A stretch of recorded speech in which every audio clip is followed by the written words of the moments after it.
बिस्मिल्लाहिर्रहमानिर्रहीम। अस्सलाम वालेकुम। 6 क्लास। आज पिछली नशिस्त में हम पढ़ी थे, आज उसके मश्क़ी सवालात देख लेते हैं। सवालात के मुख्तसर जवाब दें। हम्द किस नज़्म को कहते हैं? हम्द उस नज़्म को कहते हैं जिसमें अल्लाह ताला की तारीफ़ बयान की गई। खालिक किससे कहते हैं? खालिक पैदा करने के वाले को कहते हैं। मुराद अल्लाह ताला। आलम से क्या मुराद है? आलम से मुराद दार फ़ानी है जिसको दुनिया कहते हैं। बड़े दर्जे पाने के लिए क्या ज़रूरी है? बड़े दर्जे पाने के लिए ज़रूरी है कि हम दुनिया में अच्छे माल करें और अच्छे अच्छे काम करें।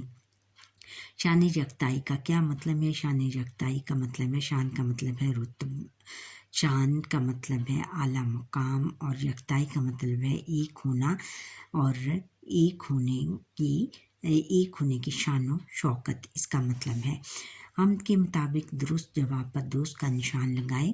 दिलों को इससे ताकत है, कुव्वत है, हिम्मत है, इज़्ज़त है, कुव्वत है। क्या आएगा? कुव्वत है। इस पर हम टिक मार्क करेंगे।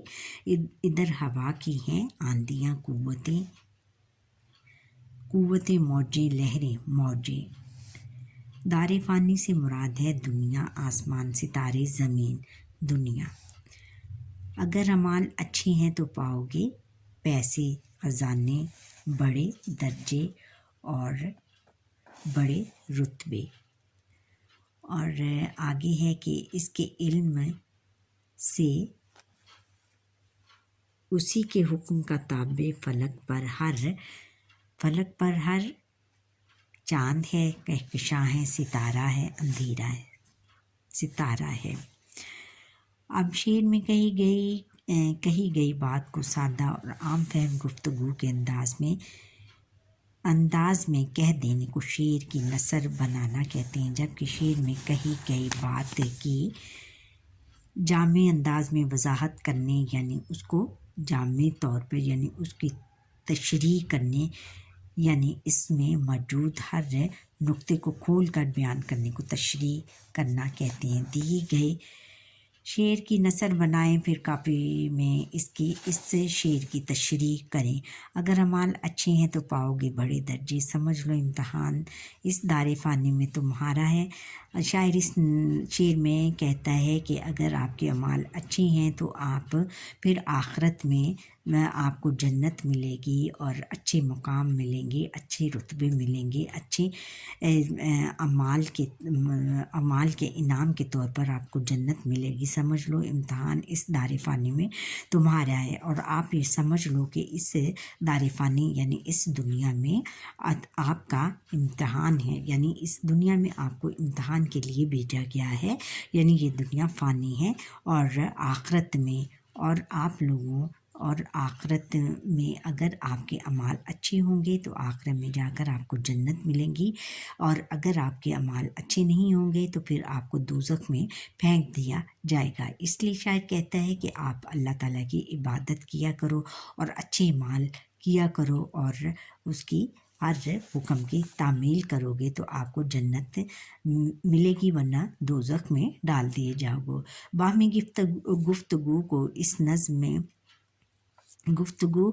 नज़्म में शायर ने अल्लाह ताला की किन किन सफ़ात का तज़किरा किया है। इस नज़्म में शायर ने अल्लाह ताला की इस सिफ़त का ज़िक्र किया कि अल्लाह ताला जो है ज़मीन व आसमान का मालिक है। उसी की कुदरत व सनत ने आलम को संवारा है, और ज़मीन और आसमान, ज़मीन और समंदर में उसका तमाशा हर दम है। यानी खुशकी और तरी में, यानी खुशकी ज़मीन और पानी में भी उसका हर दम उसका तमाशा है, यानी हर दम उसकी नज़र है, हर दम उसकी जो मखलूक है हर दम चलती रहती है और हर अपने काम करती रहती है। ज़मीन पर हवा की मौजें हैं और पानी में लहरें उभरती हैं, और उसी के इंतज़ाम हुक्म से मौसम बदलते हैं। نظر سے کوئی بھی ذرہ اس کی نظر سے کوئی بھی ذرہ نہیں چھپ سکتا، اس کی رضا کے سامنے کوئی دخل نہیں دے سکتا۔ اس میں شاعر نے اور آپ سوال نمبر 5 ہے کہ آپ اللہ تعالیٰ کی 2 ایسی صفات بیان کریں جو اس نظم میں بیان نہ کی گئی ہوں۔